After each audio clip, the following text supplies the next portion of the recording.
Tem gente que diz que mãe perdoa tudo, que o amor de mãe não tem limites, que sangue é mais grosso que água e que, no final das contas, família é família. Mas essas pessoas, com todo respeito, nunca ouviram o próprio filho dizer com a voz gelada: "Mãe, não liga pra gente nunca mais." E depois bloquear seu número como se você fosse uma desconhecida tentando vender consórcio por telefone. Me chamo Marlene Ferreira dos Santos. Tenho 67 anos. E na semana passada, fiz algo que jamais imaginei fazer na vida. Bloqueei o número do meu único filho. O mesmo filho que me bloqueou há 5 anos.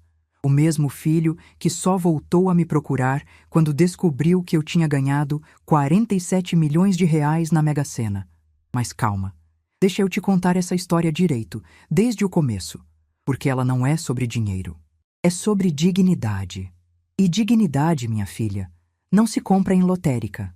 Nasci em Ribeirão Preto, interior de São Paulo, numa família de lavradores que mal sabia escrever o próprio nome.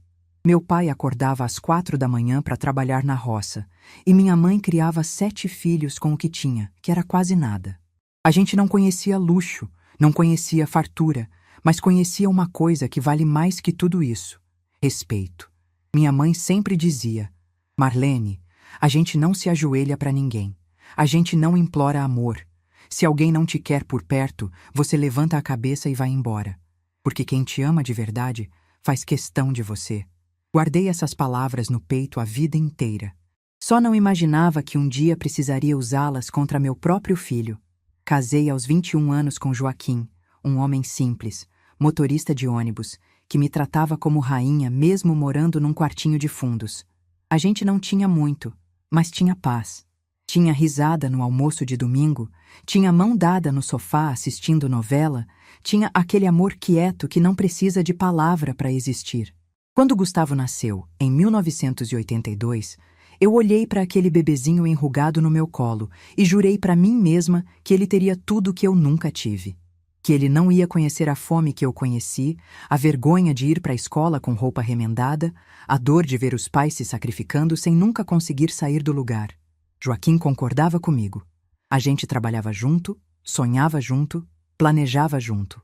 Ele fazia hora extra, eu costurava para fora e cada centavo que sobrava ia para uma poupança que a gente chamava de futuro do Gustavo.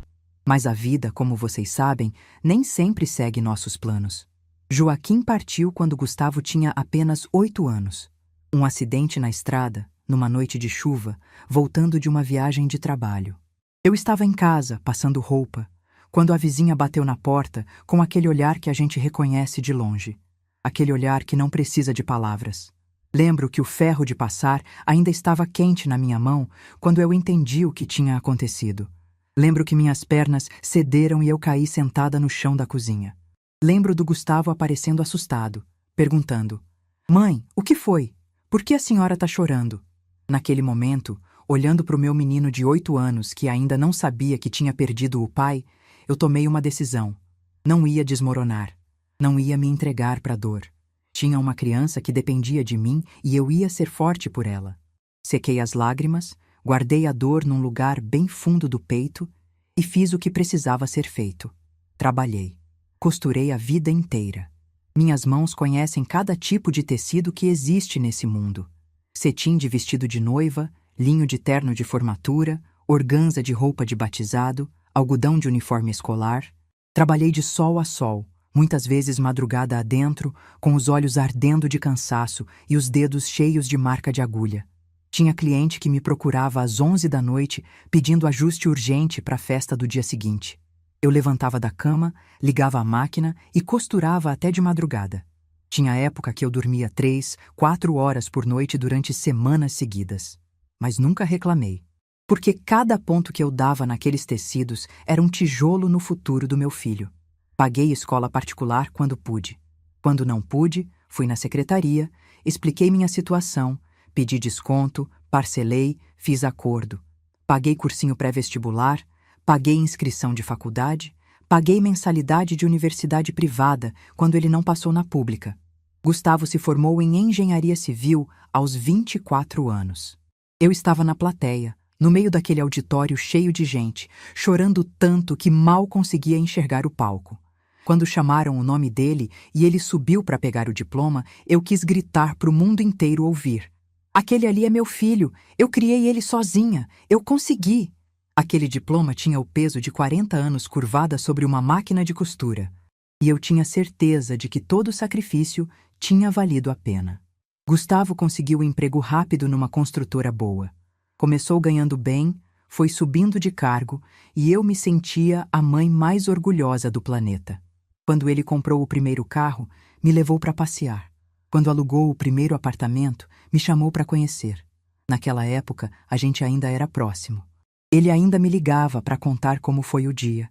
Ainda vinha almoçar comigo no domingo, ainda me abraçava e dizia: "Obrigado por tudo, mãe." Tudo mudou quando ele conheceu Renata. Ela apareceu na minha vida num domingo de maio, há 12 anos. Gustavo tinha me avisado que ia trazer a namorada nova para eu conhecer, e eu passei a semana inteira me preparando. Fiz faxina na casa, comprei ingredientes especiais, cozinhei meu melhor frango assado, arrumei a mesa com a toalha boa que eu só usava em ocasião especial. Renata chegou às 11 da manhã, toda arrumada. Cabelo liso escorrido, roupa de marca, aquele perfume caro que a gente sente de longe. Filha de empresário, formada em marketing, criada em colégio particular com piscina e quadra de tênis. Eu me esforcei para ser simpática. Mostrei a casa, ofereci café, perguntei sobre a família dela, sobre o trabalho. Mas desde o primeiro minuto, eu senti alguma coisa estranha naquela mulher. Um jeito de olhar que me fazia sentir pequena. Um sorrisinho no canto da boca que nunca chegava nos olhos. Quando eu servi o almoço, ela olhou para o frango, para o arroz, para a salada e comentou: "Nossa, dona Marlene, a senhora ainda cozinha assim, né? Com óleo e sal? Eu e o Gustavo estamos numa dieta mais saudável, à base de proteínas magras e vegetais orgânicos." Eu engoli em seco e disse que podia fazer outra coisa se ela preferisse. Ela deu aquele sorrisinho de novo e respondeu: "Não precisa, dona Marlene. A gente come um pouquinho para não fazer desfeita." Depois do almoço, quando estavam indo embora, eu ouvi Renata comentar com Gustavo no portão, achando que eu não estava escutando. "A casa é bem simples, né? Você cresceu aqui mesmo?" Gustavo não respondeu nada. Só fez um som com a garganta tipo um resmungo e abriu a porta do carro para ela. Aquele silêncio dele foi a primeira facada que eu senti. Não a última. Com o tempo, as visitas foram ficando mais raras. Sempre tinha uma desculpa. Trabalho, cansaço, compromisso, viagem. Quando vinham, Renata fazia questão de deixar claro seu desconforto. Criticava minha comida com aquela sutileza venenosa que ela dominava tão bem. "Nossa, dona Marlene, a senhora usa bastante sal, né? Cuidado com a pressão. Esse arroz ficou um pouco empapado, não ficou? Eu tenho uma panela elétrica que faz arroz perfeito, soltinho. Posso te indicar." "A senhora quis dizer menos ou menas?" "Desculpa, é que eu fico confusa às vezes." E Gustavo, sempre em silêncio, sempre olhando para o celular, fingindo que não ouvia, fingindo que não percebia a mãe sendo humilhada na própria casa. O filho que eu criei para ser homem, para ter caráter, para defender quem ele ama, não tinha coragem nem de levantar os olhos da tela. Eu engolia. Engolia tudo. Achava que era coisa da minha cabeça, que eu estava sendo sensível demais, que era assim mesmo quando os filhos casam. Afinal, eu queria tanto que ele fosse feliz que estava disposta a pagar qualquer preço. Inclusive, o preço da minha própria dignidade. A gente se diminui para caber no espaço que nos deixam, sabe? Fala mais baixo, opina menos, sorri quando tem vontade de chorar. Tudo para não perder o pouco de presença que ainda resta na vida de quem a gente ama. E o espaço que me deixavam era cada vez menor. Quando eles casaram, 3 anos depois, eu paguei metade da festa. Peguei empréstimo no banco, usei dinheiro que tinha guardado para emergência, vendi umas joias que eram da minha mãe. Fiz tudo isso com alegria, porque achava que era minha obrigação de mãe, meu dever de garantir que meu filho tivesse uma cerimônia bonita. Na festa, sentei numa mesa no canto junto com uns tios distantes que eu mal conhecia. Renata tinha organizado as mesas e, segundo ela, a minha ficava melhor ali, longe do barulho da pista de dança. A mesa dos pais dela ficava ao lado da mesa dos noivos. A minha ficava do outro lado do salão. Nenhum dos convidados do lado dela veio me cumprimentar. Ninguém perguntou quem eu era, ninguém quis saber da minha história. Eu era só uma senhorinha qualquer sentada num canto, invisível no dia mais importante da vida do meu próprio filho. Quando fui me despedir no final da festa, Gustavo estava bêbado e cansado. Me deu um abraço frouxo e disse: "Valeu, mãe. Depois a gente se fala." Nem agradeceu direito pelo dinheiro que eu tinha investido, pelo esforço que tinha feito. Para ele, era só mais uma obrigação cumprida. Fui embora daquele salão sentindo um vazio que eu não conseguia explicar. Tinha acabado de ver meu filho casar, devia estar feliz, mas tinha um peso no peito que não me deixava respirar direito. Naquela noite, deitada na minha cama, olhando para o teto, eu tentei me convencer de que estava tudo bem, que as coisas iam melhorar, que quando viessem os netos, tudo ia ser diferente. Afinal, eu tinha visto tantas famílias se reaproximarem com a chegada de uma criança. Bebês têm esse poder mágico de unir pessoas, de fazer adultos esquecerem suas diferenças e se concentrarem no que realmente importa. Eu sonhava com isso. Sonhava em ser uma avó presente, daquelas que fazem biscoito na tarde de domingo, que contam histórias antes de dormir, que ensinam brincadeiras antigas e receitas de família. Imaginava minha casa cheia de risadas de criança, de barulho de passos correndo pelo corredor, de vozes gritando: "Vovó, vovó!" Esse sonho me manteve firme durante os primeiros anos do casamento deles. Cada vez que Renata me tratava com frieza, eu pensava: quando vier o bebê, tudo vai mudar. Cada vez que Gustavo esquecia de me ligar por semanas, eu repetia para mim mesma: quando eu for avó, ele vai precisar de mim de novo. Mas a vida tem um jeito cruel de nos mostrar que nem todos os sonhos se realizam. E alguns, quando se realizam, vêm em versões tão distorcidas que a gente quase não reconhece. Eu não fazia ideia do quanto estava enganada. Não fazia ideia de que o pior ainda estava por vir. E que em poucos anos, o filho que eu tanto amava ia olhar nos meus olhos e pedir para eu sumir da vida dele. Ia me bloquear como se eu fosse uma estranha inconveniente, uma mancha que ele queria apagar da própria história. Às vezes me pergunto em que momento exato eu perdi meu filho. Se foi quando ele conheceu Renata, se foi quando casou, se foi algo que aconteceu antes e eu não percebi. Mas a verdade é que não existe um momento exato. A gente não perde as pessoas de uma vez só. Perde aos poucos, em pequenas doses diárias de indiferença, de silêncio, de desprezo disfarçado de ocupação. E quando finalmente percebe que perdeu, já é tarde demais para voltar atrás. Mas isso é história para o próximo capítulo. Porque essa dor aqui, essa dor que estou contando agora, era só o começo. O verdadeiro golpe, aquele que me fez acordar para a vida e descobrir uma força que eu nem sabia que existia, esse ainda estava chegando. E quando chegou, mudou absolutamente tudo que eu pensava saber sobre amor, sobre família e sobre mim mesma. Quando Renata anunciou que estava grávida, eu achei que minha vida ia finalmente ganhar um novo sentido. 3 anos de casamento, 3 anos engolindo desfeitas e sorrisos falsos, e agora viria a recompensa. Um netinho ou netinha para eu amar, para eu cuidar, para eu mimar do jeito que toda avó sonha. Gustavo me ligou numa tarde de terça-feira para dar a notícia. Fazia semanas que a gente não se falava, e quando vi o nome dele no celular, meu coração até acelerou de alegria. Ele foi direto: "Mãe, a Renata tá grávida. Vai ser menina. A gente vai chamar de Júlia. Júlia. Minha netinha ia se chamar Júlia." Repeti o nome em voz alta várias vezes depois que desliguei o telefone, sentindo o gosto doce daquela palavra na boca. Júlia. Minha Júlia. Minha continuação. Naquela mesma noite, já comecei a planejar. Tirei do armário minhas agulhas de crochê, fui na loja comprar linhas nas cores mais delicadas que encontrei: rosa bebê, branco, lilás, amarelo clarinho. Ia fazer um enxoval inteiro com minhas próprias mãos.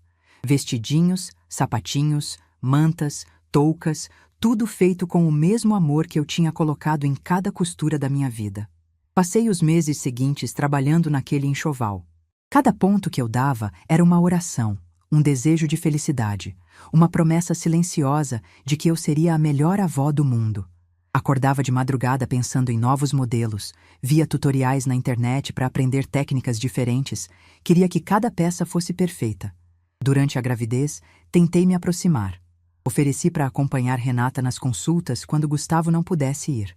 A resposta foi não precisa, dona Marlene, eu me viro. Ofereci para ajudar a montar o quarto do bebê. Já contratamos uma decoradora, mas obrigada. Ofereci para fazer um chá de fraldas. A minha mãe já está organizando, não se preocupe. Fui ao chá de fraldas como convidada comum. Sentei numa cadeira no canto da sala, segurando meu presente no colo, enquanto a mãe de Renata comandava tudo com a autoridade de dona da casa. As amigas de Renata me olhavam com curiosidade, cochichando entre si, provavelmente se perguntando quem era aquela senhora de roupa simples no meio de tanta gente arrumada. Quando chegou a hora de abrir os presentes, o meu ficou por último. Renata desembrulhou com pressa, olhou para o conteúdo e disse apenas: "Ah, que bonitinho, crochê." Colocou de lado e passou para o próximo. Nem mostrou direito para as outras convidadas, nem comentou o trabalho que tinha dado. Eram meses de dedicação resumidos a "que bonitinho", sem emoção. Voltei para casa naquele dia me sentindo menor do que quando saí, mas continuei me convencendo de que tudo ia mudar quando o bebê nascesse. Que Renata estava nervosa com a gravidez, que os hormônios deixam as pessoas diferentes, que logo tudo voltaria ao normal. Júlia nasceu numa madrugada de março. Gustavo me ligou às 4 da manhã, a voz embargada de emoção. "Mãe, nasceu. É linda, mãe. É a coisa mais linda que eu já vi na vida." Eu chorei tanto que mal consegui responder. Minha netinha tinha chegado ao mundo. Meu sangue, minha continuação, minha razão para seguir em frente. Vesti uma roupa, chamei um táxi e fui para o hospital correndo, o coração batendo tão forte que eu achava que ia sair pela boca.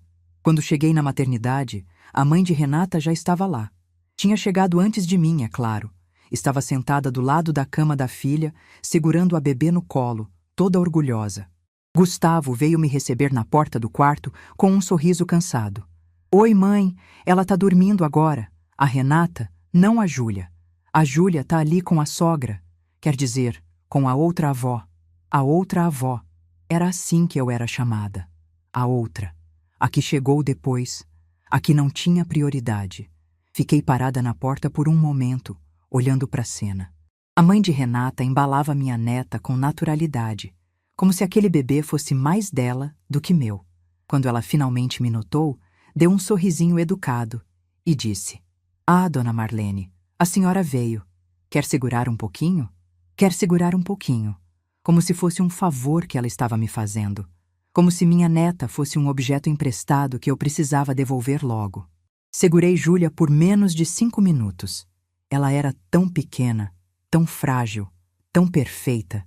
Tinha os olhos fechados e os dedinhos minúsculos se mexendo devagar, como se estivesse sonhando.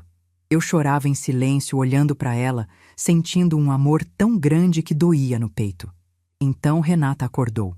Olhou para mim segurando o bebê e disse, com a voz rouca de quem acabou de dormir: "Dona Marlene, melhor devolver a Júlia para o berço. Ela precisa descansar." Devolvi. É claro que devolvi. O que mais eu podia fazer? Nos meses seguintes, eu descobri o verdadeiro significado da palavra exclusão. Quando tentei visitar na primeira semana, Renata disse que ainda estava se recuperando e não podia receber visitas. Mas a mãe dela estava lá todos os dias. Quando ofereci para ajudar com as noites em claro, a resposta foi que eles tinham contratado uma babá noturna. Quando levei as roupinhas de crochê que tinha feito com tanto carinho, Renata olhou para a mala cheia de peças delicadas e disse com aquele sorrisinho de sempre: "Que fofo, dona Marlene, mas a Júlia só usa algodão orgânico. Essas linhas sintéticas podem dar alergia, sabe? O pediatra recomendou muito cuidado com o que encosta na pele dela." Nunca vi uma única peça daquele enxoval no corpo da minha neta. Nem sei o que Renata fez com elas. Provavelmente jogou fora, ou deu para alguém, ou enfiou num canto de armário para nunca mais ver. Depois vieram as proibições, uma atrás da outra, cada uma mais absurda que a anterior. Eu não podia pegar Júlia no colo por muito tempo porque pessoas mais velhas têm menos equilíbrio e podem deixar cair. Eu não podia dar banho porque a senhora pode não aguentar segurar ela direito na banheira. Eu não podia trocar fralda porque cada um tem um jeito e a Júlia já se acostumou com o nosso método. Eu não podia dar mamadeira porque o leite tem que estar na temperatura exata e a senhora pode não perceber se tiver quente demais. Eu, que tinha criado um filho sozinha, que tinha trabalhado a vida inteira sem nunca deixar faltar nada, de repente era uma incapaz. Uma velha inútil que não servia para nada além de atrapalhar. O pior foi quando eu sugeri que poderia cuidar da Júlia enquanto eles trabalhavam. Afinal, a licença maternidade de Renata estava acabando e eu estava disponível. Morria de vontade de passar os dias com minha netinha, de criar vínculo, de ser presente. Renata riu. Não foi um riso de deboche, foi pior. Foi um riso de pena. Como se eu tivesse sugerido algo completamente absurdo. Dona Marlene, com todo respeito, mas a senhora não tem preparo para isso. Cuidar de bebê, hoje em dia, exige conhecimento técnico, exige energia, exige disposição física. A gente vai colocar a Júlia numa creche especializada, com profissionais capacitados. É o melhor para ela. Profissionais capacitados. Eu, que tinha dedicado 40 anos da minha vida a criar um ser humano, não era capacitada. Estranhos iam cuidar da minha neta porque eu não era boa o suficiente. Olhei para Gustavo, esperando que ele dissesse alguma coisa. Que ele defendesse a própria mãe, que ele lembrasse de tudo que eu tinha feito por ele, que ele pelo menos demonstrasse desconforto com aquela situação. Ele estava olhando para o celular, como sempre, fingindo que não ouvia, fingindo que não percebia, fingindo que não existia. Os anos foram passando, e eu fui me acostumando a ser uma presença periférica na vida da minha neta. Visitas espaçadas, sempre supervisionadas, sempre com hora para começar e hora para terminar. Eu podia brincar com Júlia por alguns minutos, podia dar um presente de aniversário, podia aparecer no Natal para tirar foto, mas não podia criar vínculo, não podia ser avó de verdade. Júlia foi crescendo e eu fui virando uma estranha na vida dela. Ela me chamava de vovó Marlene, porque ensinaram ela a me chamar assim, mas não sabia nada sobre mim. Não sabia que eu costurava, não conhecia minha casa, não tinha memórias de tardes comigo fazendo bolo ou assistindo desenho. Eu era só uma senhora que aparecia de vez em quando com presentes embrulhados. Ficava um tempo sentada no sofá, respondendo perguntas educadas, e depois ia embora.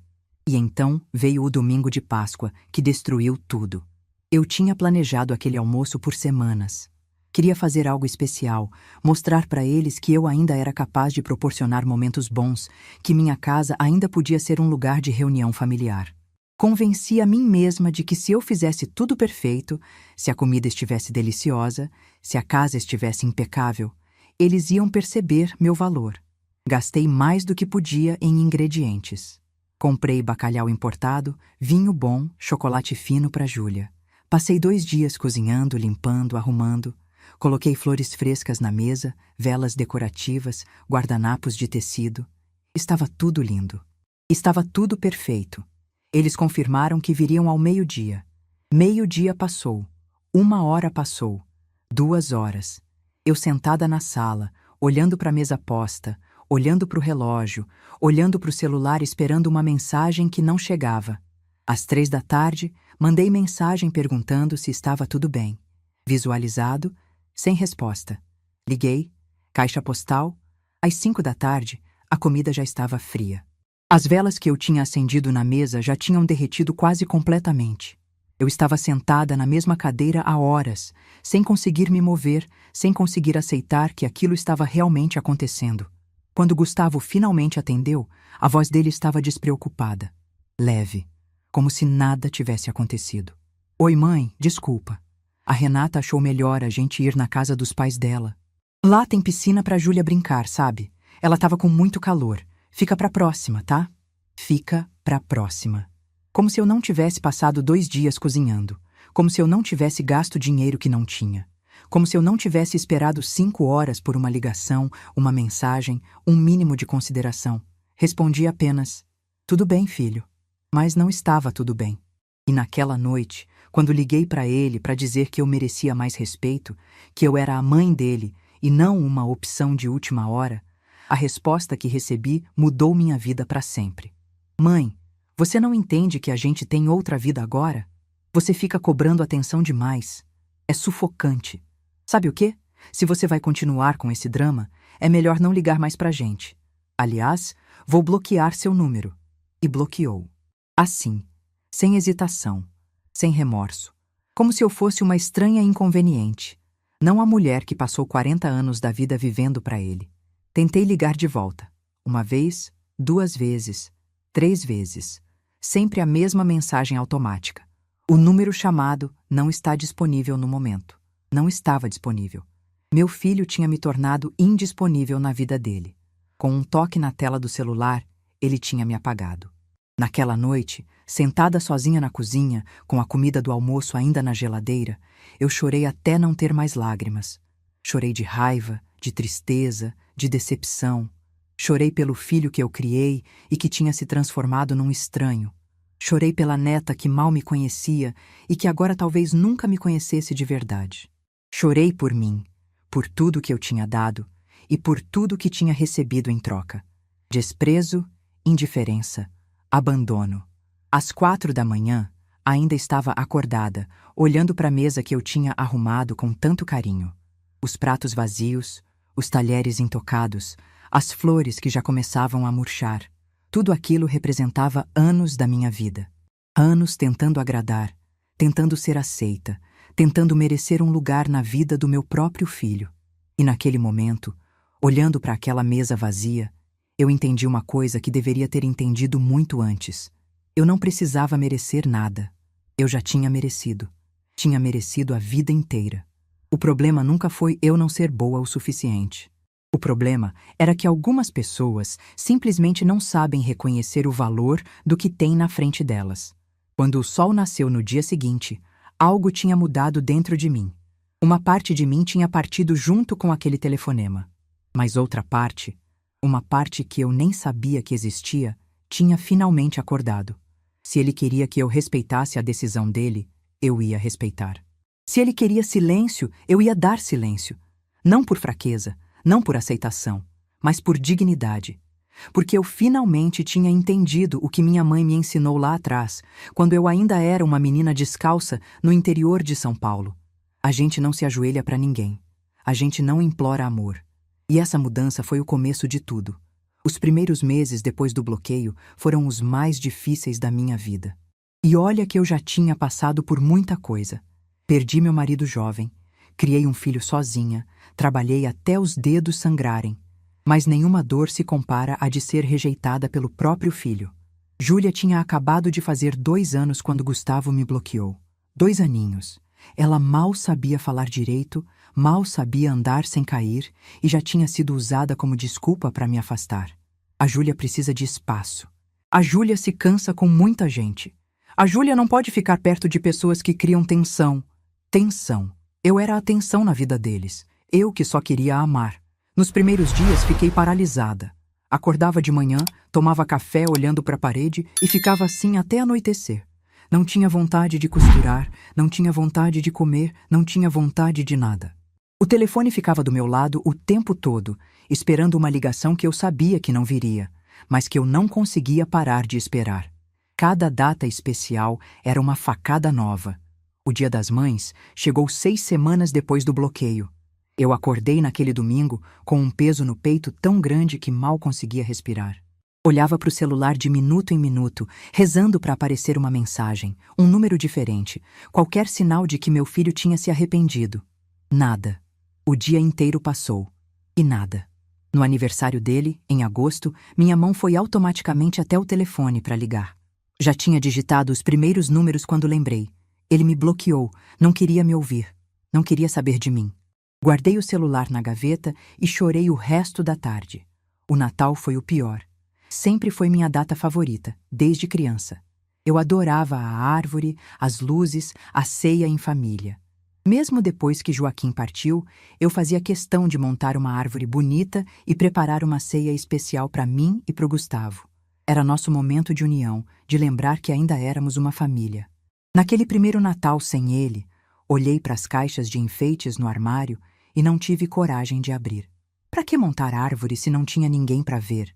Para que fazer ceia se ia comer sozinha? Passei a noite de Natal assistindo televisão, comendo um prato de macarrão instantâneo, fingindo que era só mais um dia qualquer. Mas não era. E eu sabia que não era. Foi Dona Teresa quem me salvou. Ela morava na casa da esquina, uma senhora de 71 anos, viúva como eu, com uma história de vida que fazia a minha parecer conto de fadas.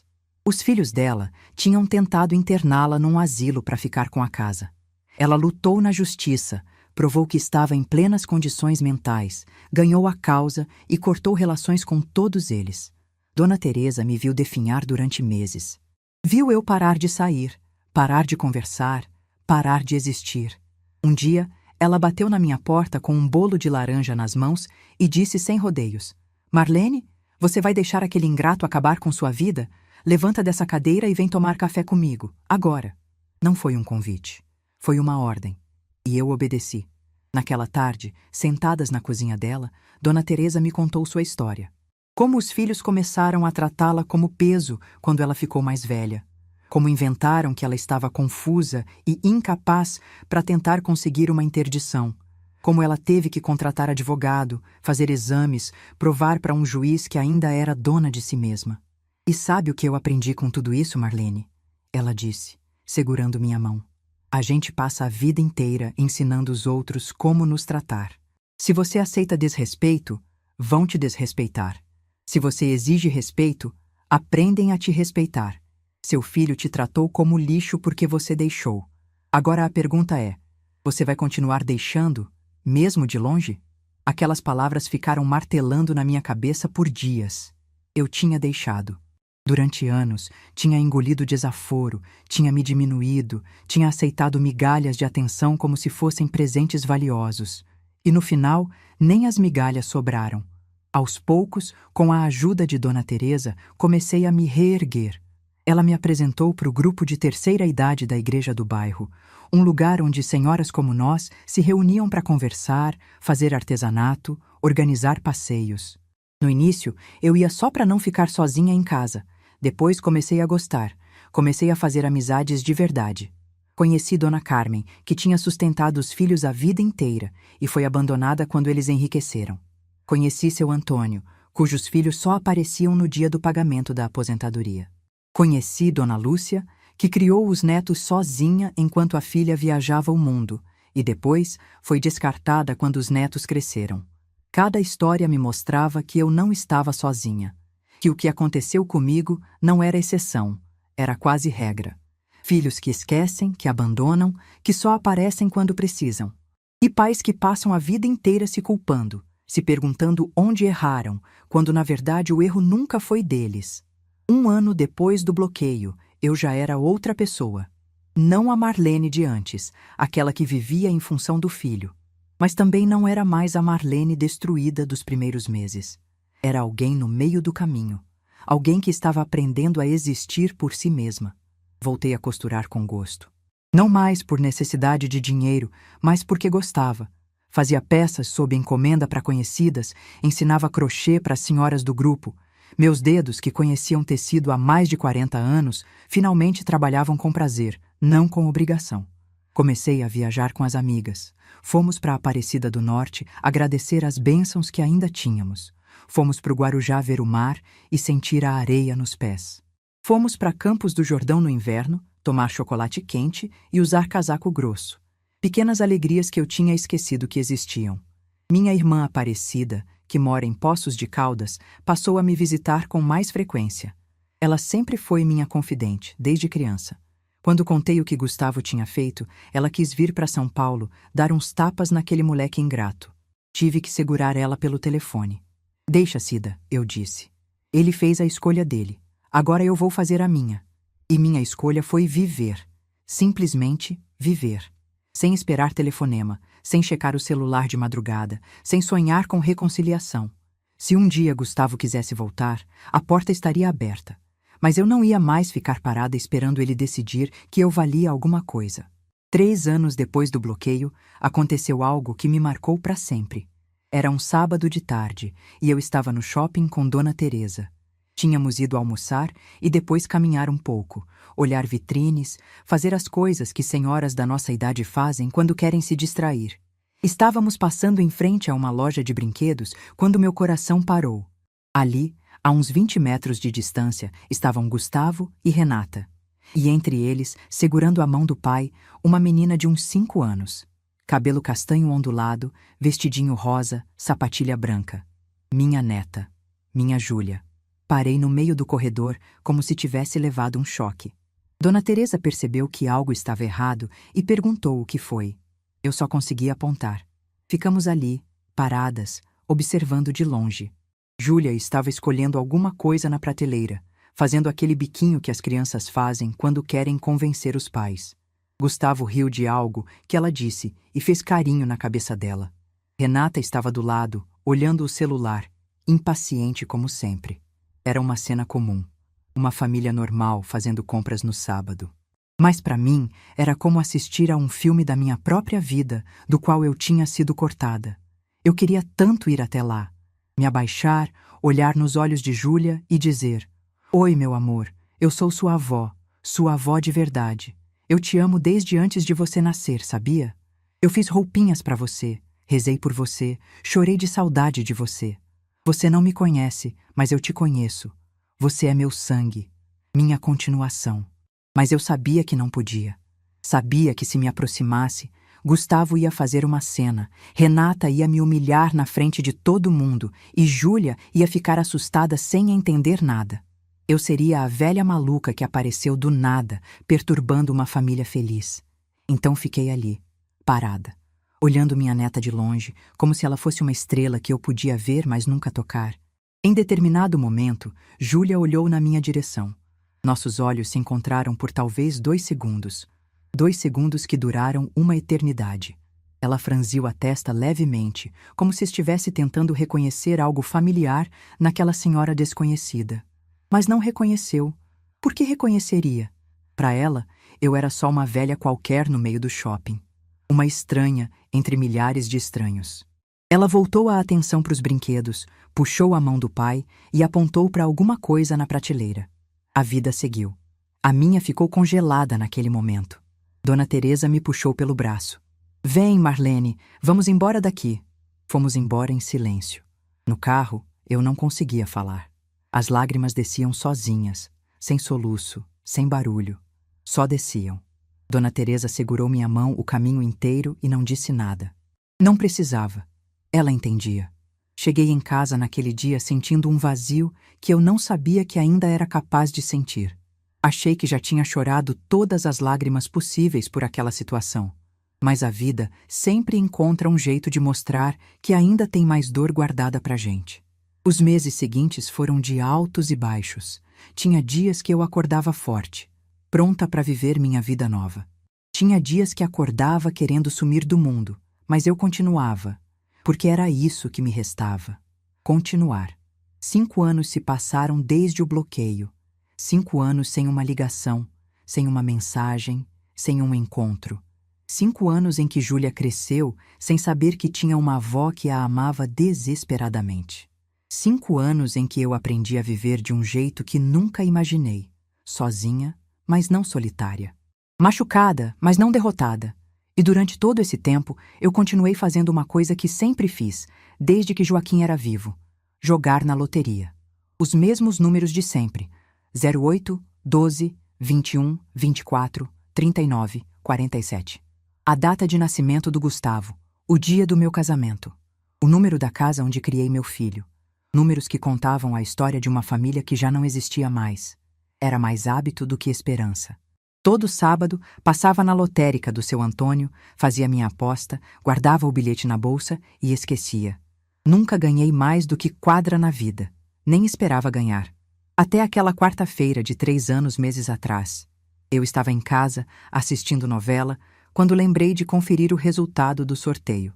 Peguei o celular, abri o aplicativo da loteria, digitei os números do meu jogo. O que apareceu na tela me fez soltar o celular no chão. 6 acertos. Os 6 números. 47 milhões de reais. Fiquei olhando para a tela por tanto tempo que a imagem começou a embaçar. Conferi de novo. Conferi mais uma vez. Liguei para a lotérica do seu Antônio com a voz tremendo. Ele confirmou. Eu tinha ganhado na Mega Sena. Sentei no sofá devagar, as pernas bambas, o coração disparado. 47 milhões de reais. Uma quantia que eu não conseguia nem imaginar direito. Mais dinheiro do que eu tinha visto na vida inteira, do que eu ganharia se costurasse por mais 100 anos. E a primeira coisa que passou pela minha cabeça, antes da alegria, antes do choque, antes de qualquer coisa, foi uma pergunta que eu não conseguia tirar da mente. Se eu tivesse ganhado isso há 5 anos, será que meu filho teria me bloqueado? Será que eu só valia alguma coisa se tivesse dinheiro? Será que todo o amor, todo o sacrifício, todas as noites em claro, todas as lágrimas engolidas, só teriam significado se viessem acompanhados de uma conta bancária gorda? Naquela noite, deitada na cama, olhando para o teto, eu tomei uma decisão.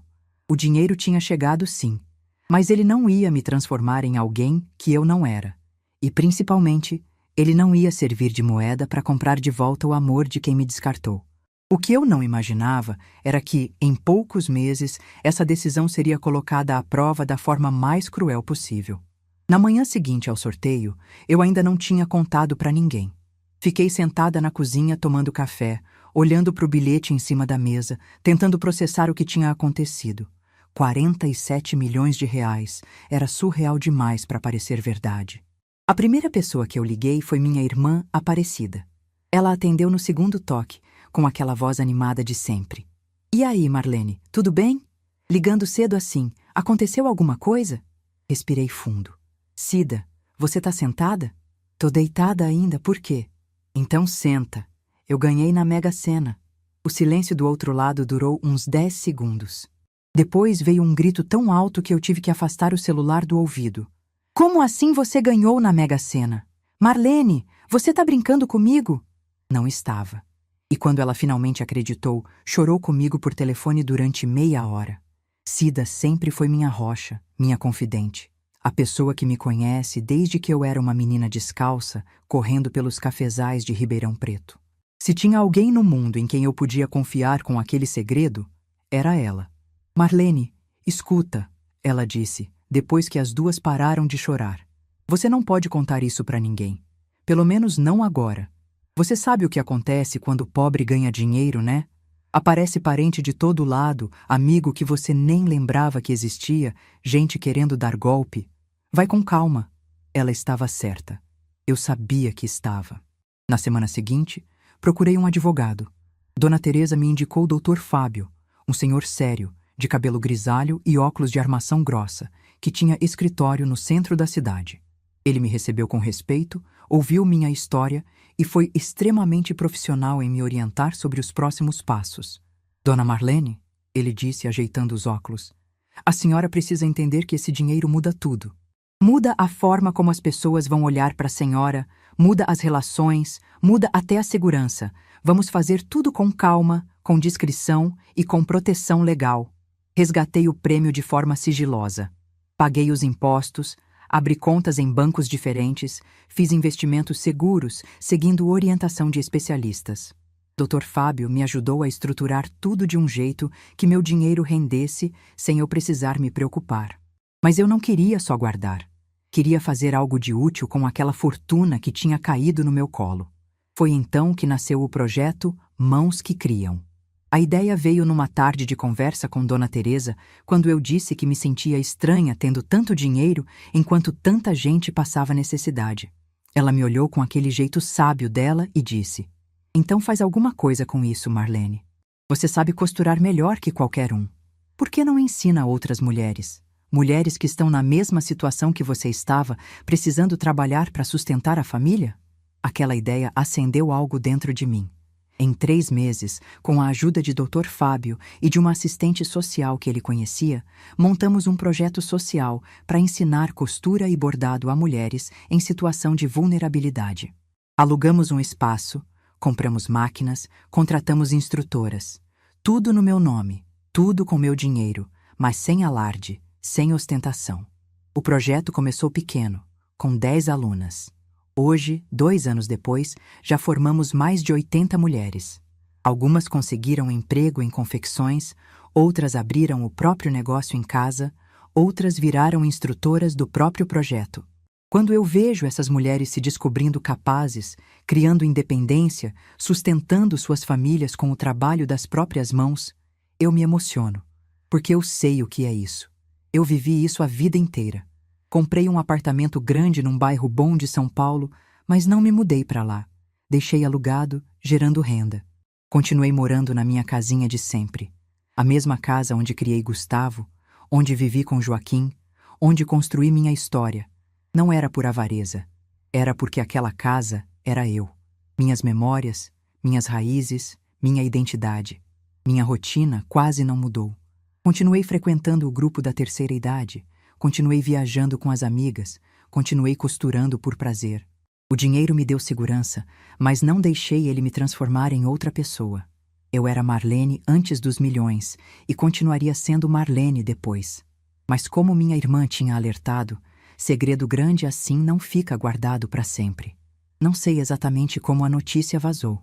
Talvez alguém do banco tenha comentado com alguém. Talvez algum vizinho tenha percebido movimentação diferente e somado 2 mais 2. Talvez tenha sido só o destino, que parece ter prazer em complicar as coisas quando a gente menos espera. O fato é que, há 2 semanas, comecei a receber ligações estranhas. Números desconhecidos, gente se apresentando como assessor financeiro ou consultor de investimentos, oferecendo serviços que eu não tinha pedido. Depois vieram as mensagens no WhatsApp de pessoas que eu não via há anos, perguntando como eu estava, dizendo que tinham ouvido umas coisas e queriam saber se era verdade. Ignorei todas, mas no fundo eu sabia que era questão de tempo até a notícia chegar em quem eu mais temia que chegasse.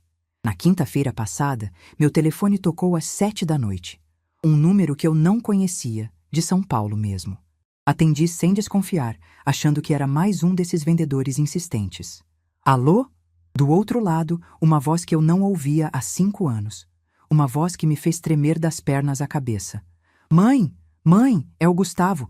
Por favor, não desliga! Meu coração disparou tão forte que eu achei que ia ter um troço ali mesmo. Sentei no sofá devagar, a mão apertando o telefone com força. Como você conseguiu esse número? Ele hesitou. Eu liguei para tia Aparecida. Implorei para ela, mãe. Disse que precisava falar com você urgentemente. Ela não queria dar, mas eu insisti muito. Fiz uma nota mental de ter uma conversa séria com minha irmã depois. O que você quer, Gustavo? Mãe, Ele respirou fundo do outro lado. Eu sei que errei. Sei que fiz coisas horríveis com a senhora. Não tenho nem como pedir desculpas pelo que aconteceu. Mas eu precisava ligar. Precisava pelo menos tentar. Deixei ele falar. Não interrompi, não comentei, não dei nenhum sinal de que estava afetada. Só ouvi. Ele contou que a vida tinha ficado difícil nos últimos anos. A construtora onde trabalhava tinha fechado. Ele ficou meses desempregado. Conseguiu outro trabalho ganhando menos. Renata tinha perdido o emprego também. Estavam vivendo com um orçamento apertado, tinham tido que tirar Júlia da escola particular e colocar na pública. A gente está passando por um momento complicado, mãe. Muito complicado. E eu sei que não tenho direito de pedir nada depois de tudo que fiz. Mas eu penso na senhora todos os dias. Penso no quanto eu fui injusto, no quanto eu deixei a Renata me influenciar, no quanto eu deveria ter sido um filho melhor. Continuei em silêncio. Mãe, tá me ouvindo? Tô ouvindo, Gustavo. Continua. Ele engoliu em seco. Eu queria pedir uma chance. Uma chance de recomeçar, de consertar as coisas.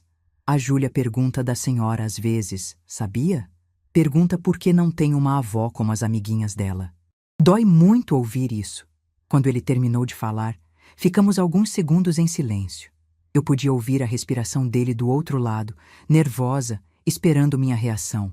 Gustavo, eu disse, com a voz mais calma que consegui, deixa eu te fazer uma pergunta.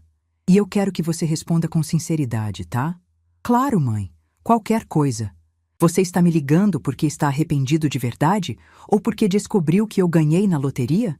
O silêncio que se seguiu foi a resposta mais eloquente que ele poderia ter dado. 5 segundos, 10 segundos, 15 segundos de silêncio absoluto. Mãe, não é isso. Gustavo, você me bloqueou há 5 anos. 5 anos. Você disse para eu nunca mais ligar, disse que eu era sufocante, disse que era melhor a gente não ter contato. Eu respeitei. Durante 5 anos, eu não liguei uma única vez. Não mandei mensagem no seu aniversário, não apareci no Natal, não tentei ver a Júlia escondido. Eu respeitei a sua decisão, mesmo que ela tenha me destruído por dentro. Mãe, eu sei, Deixa eu terminar. Durante esses 5 anos, você sabia onde eu morava. O mesmo endereço de sempre. A mesma casa onde você cresceu. Você podia ter vindo a qualquer momento. Podia ter mandado uma carta, um recado, qualquer coisa. Mas não veio. Não mandou. Sumiu da minha vida como se eu nunca tivesse existido. Minha voz estava firme, mas meus olhos já estavam cheios de lágrimas. E agora, uma semana depois de descobrir que eu ganhei 47 milhões de reais, você resolve ligar?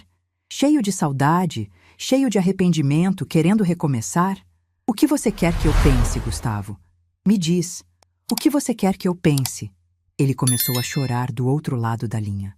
Soluços abafados, voz embargada. Mãe, por favor, eu sou seu filho. A gente não pode ficar assim para sempre. Família é família. Família é família, Gustavo. Família era quando você me deixou esperando 5 horas num almoço de Páscoa. Família era quando você deixou a Renata me proibir de pegar minha neta no colo.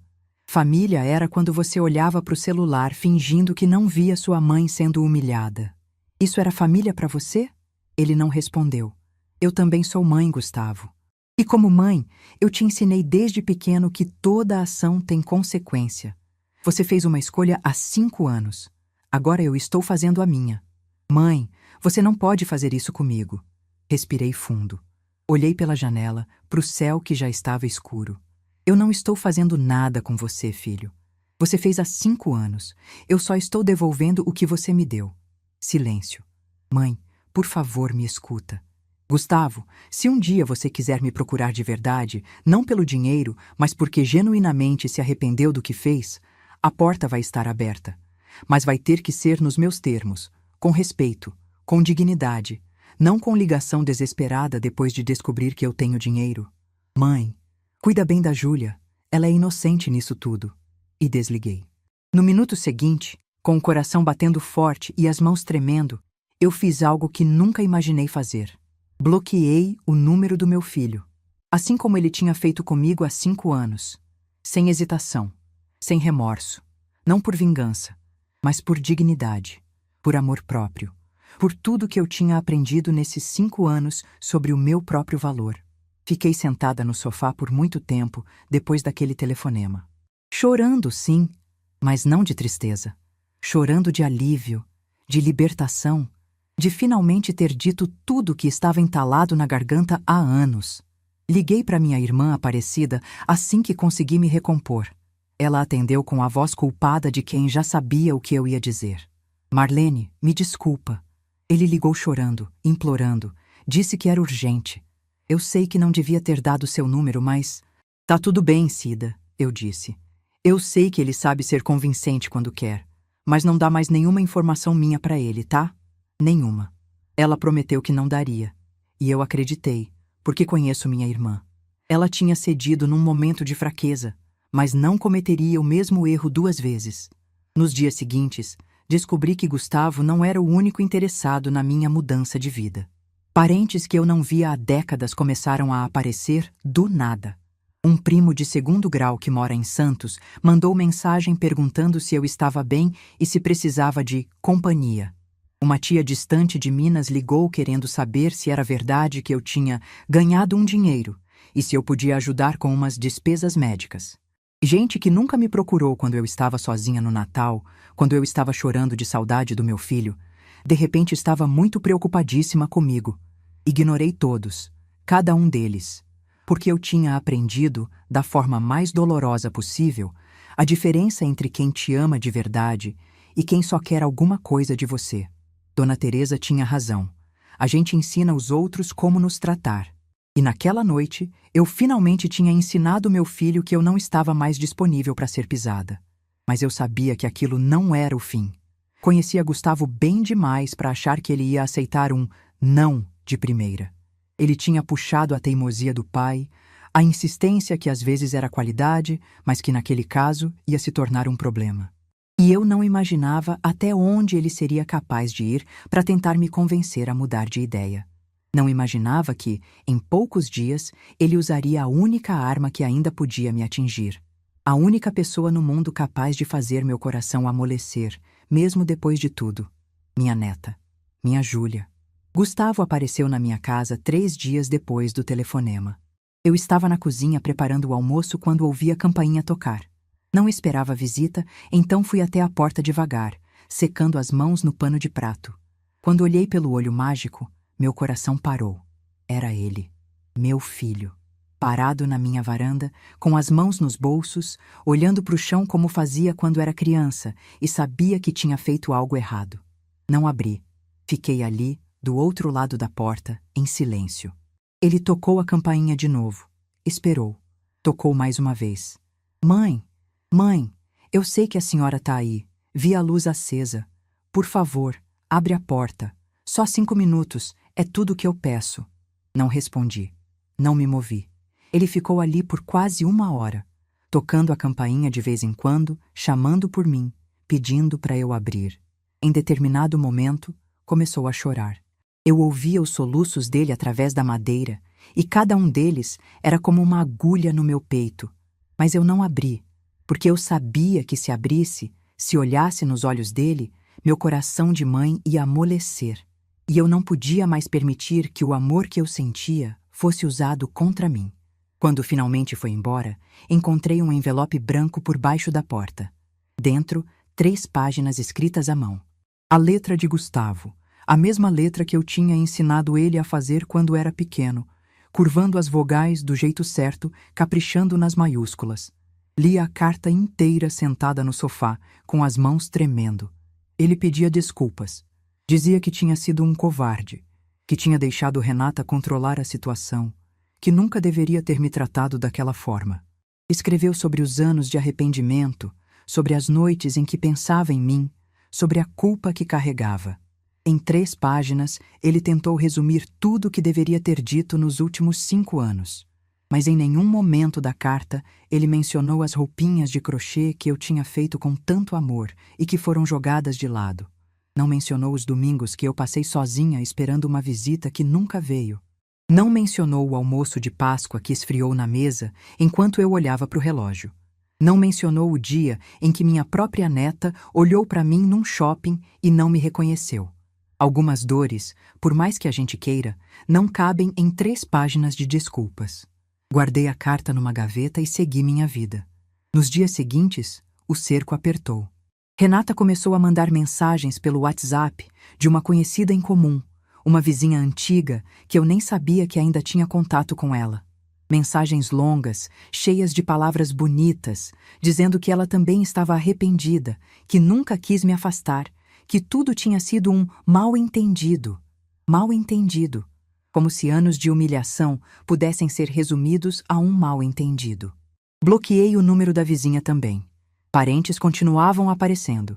Um tio que eu não via há 15 anos ligou querendo dar um conselho. Uma prima distante mandou carta pelo correio falando sobre perdão e família unida. Gente que nunca se importou comigo, de repente estava muito preocupada com o meu bem-estar emocional. Ignorei todos, cada um deles. Dona Teresa me visitava quase todos os dias naquela época. Ela percebia que eu estava mais quieta, mais introspectiva. Numa tarde de quinta-feira, sentadas na minha varanda tomando café, ela me perguntou como eu estava me sentindo. Cansada, Teresa. Cansada de ser testada. Cansada de ter que provar que mereço respeito. Ela segurou minha mão e disse: Marlene, você não precisa provar nada para ninguém. Você já provou a vida inteira. Agora é hora de descansar, de viver, de ser feliz sem precisar da permissão de quem te machucou. Aquelas palavras ficaram comigo. Eram simples, mas carregavam uma verdade que eu ainda estava aprendendo a aceitar. 1 semana depois do telefonema, num sábado de manhã, a campainha tocou de novo. Dessa vez, quando olhei pelo olho mágico, não vi só Gustavo. Vi ele, Renata ao lado, e entre os dois, segurando a mão do pai, uma menina de cabelo castanho ondulado e olhos grandes. Minha Júlia. O coração disparou tão forte que eu precisei me apoiar na parede. 7 anos. Minha neta tinha 7 anos e eu mal a conhecia. A última vez que a tinha visto de perto foi naquele dia no shopping, há 2 anos, quando nossos olhos se cruzaram por 2 segundos e ela não me reconheceu. Fiquei parada atrás da porta, sem conseguir me mover. Do outro lado, ouvi Renata dizer baixinho para Júlia: Vai, filha, chama a vovó, fala que você quer conhecer ela. A voz fininha de Júlia atravessou a madeira. Vovó, tá aí? O papai disse que você ia gostar de me ver. Fechei os olhos. Respirei fundo. Senti as lágrimas escorrendo pelo rosto antes mesmo de perceber que estava chorando. Eles estavam usando minha neta. A criança que eu mais amava no mundo, que eu sonhava em abraçar há anos, estava sendo usada como ferramenta para me fazer ceder. Tinham ensaiado aquela cena, tinham trazido ela de propósito, sabendo que a presença de Júlia era a única coisa capaz de me fazer abrir aquela porta. E estavam certos, porque eu abri. Quando a porta se abriu, Júlia me olhou com curiosidade. Ela era ainda mais linda de perto do que eu lembrava. Tinha o nariz do pai, os olhos da mãe, mas o sorriso era igualzinho ao do meu Joaquim. Igualzinho. Oi, ela disse, meio tímida. Você é a vovó Marlene? Me abaixei devagar, ficando na altura dos olhos dela. De perto, eu podia ver cada sardinha no nariz dela, cada cílio comprido, cada detalhe daquele rostinho que eu tinha sonhado em conhecer por tantos anos. Sou sim, meu amor, sou sua vovó. Ela sorriu. Um sorriso genuíno, de criança que ainda não entende as maldades do mundo. A mamãe disse que você tem uma casa muito grande agora, é verdade? Olhei para Renata por cima da cabeça de Júlia. Ela desviou o olhar, constrangida. Gustavo estava parado atrás, com aquela cara de quem sabe que está fazendo algo errado, mas decidiu fazer assim mesmo. Voltei a olhar para minha neta, para aqueles olhos inocentes que não tinham culpa de nada. Meu amor, a vovó mora nessa casinha aqui mesmo, a mesma de sempre. Mas não importa o tamanho da casa, tá? O que importa é o tamanho do amor. Júlia franziu a testa, sem entender direito. Crianças não entendem metáforas. Elas entendem presença, carinho, tempo junto. Coisas que eu não tinha podido dar para ela por causa das escolhas dos pais. Me levantei devagar e olhei para Gustavo e Renata. Minha voz saiu calma, mas firme. Vocês não têm vergonha? Renata começou a gaguejar. Dona Marlene, a gente só queria que a Júlia conhecesse. Durante 7 anos, essa menina não soube que eu existia direito. Vocês fizeram questão de me apagar da vida dela. E agora, porque acham que eu tenho dinheiro, trazem ela aqui para me sensibilizar? Usam uma criança de 7 anos como moeda de troca? Gustavo tentou intervir. Mãe, não é isso. A gente só quer... Eu sei o que vocês querem, Gustavo, e não vão conseguir assim. Olhei para Júlia de novo.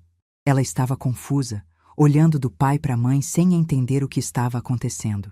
Meu coração se apertou. Aquela menina era inocente. Não tinha culpa das escolhas dos adultos ao redor dela. Me abaixei mais uma vez e segurei as mãozinhas dela entre as minhas. Eram tão pequenas, tão macias, tão parecidas com as mãos do Gustavo quando ele era bebê. Júlia, meu amor, escuta a vovó. Eu te amo muito, tá? Te amo desde antes de você nascer. Quando você estava na barriga da sua mãe, eu fiz roupinhas lindas para você. Vestidinhos, sapatinhos, mantinhas, tudo com muito carinho. Você não chegou a usar, mas eu guardei todas. Guardei porque cada pontinho que eu dei era um pedacinho do meu amor por você. Os olhos de Júlia se arregalaram. Você fez roupinha para mim? Fiz, meu amor, muitas. E um dia, quando você for grande, se você quiser me conhecer de verdade, eu vou estar aqui. Vou te mostrar cada uma delas. Vou te contar histórias sobre seu bisavô Joaquim, que tinha o mesmo sorriso que você. Vou te ensinar a fazer bolo de laranja, que era o preferido do seu pai quando ele era pequeno. Senti as lágrimas descendo de novo, mas não me importei. Mas hoje, meu amor, a vovó não pode deixar vocês entrarem. Não assim, não desse jeito. Júlia não entendeu. É claro que não entendeu. Ela só tinha 7 anos. Mas um dia, quando fosse mais velha, quando perguntasse sobre a avó que ela quase não conheceu, talvez alguém contasse a história. E talvez ela entendesse.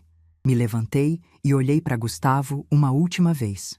Se um dia você quiser me procurar de verdade, não pelo dinheiro, não usando sua filha como desculpa, mas porque genuinamente quer consertar as coisas, eu vou estar aqui. Mas vai ter que ser com respeito, com dignidade, com o reconhecimento de que eu sou sua mãe, não um caixa eletrônico que você acessa quando precisa. Ele abriu a boca para responder, mas eu não deixei. Cuida bem dessa menina, Gustavo. Ela merece pais melhores do que vocês estão sendo. E fechei a porta. Do outro lado, ouvi Renata bufar de raiva, Gustavo resmungar alguma coisa e os passos dele se afastando. E entre os sons dos adultos, ouvi a voz fininha de Júlia perguntando: por que a vovó não deixou a gente entrar, pai? Não ouvi a resposta dele. Não queria ouvir. Fiquei encostada na porta por muito tempo, chorando em silêncio. Não de tristeza, não de raiva, chorando de algo que eu não sabia nomear. Talvez alívio, talvez luto, talvez libertação. Hoje, uma semana depois daquele dia, estou sentada na minha sala, olhando pela janela para o céu que começa a escurecer. O dinheiro continua no banco, rendendo, fazendo o bem através do projeto. Minhas amigas continuam me visitando. Dona Teresa passou aqui ontem com bolo de fubá. A vida continua. Gustavo não voltou a aparecer. Talvez tenha finalmente entendido. Talvez esteja planejando outra estratégia. Não sei, e sinceramente, não me importa mais. O que me importa é que pela primeira vez em muitos anos, eu me olho no espelho e gosto do que vejo. Vejo uma mulher que aprendeu a dizer não, que aprendeu a se valorizar, que entendeu que amor não se implora, não se compra, não se negocia. Minha neta Júlia um dia vai crescer, vai fazer perguntas, vai querer saber quem foi a avó que ela quase não conheceu. E quando esse dia chegar, eu vou estar aqui. Vou contar minha versão. Vou mostrar para ela as roupinhas de crochê que guardei todos esses anos, cada peça com meu amor costurado nos pontos. Vou dizer para ela que amor de verdade existe, mas que respeito vem primeiro. Sempre.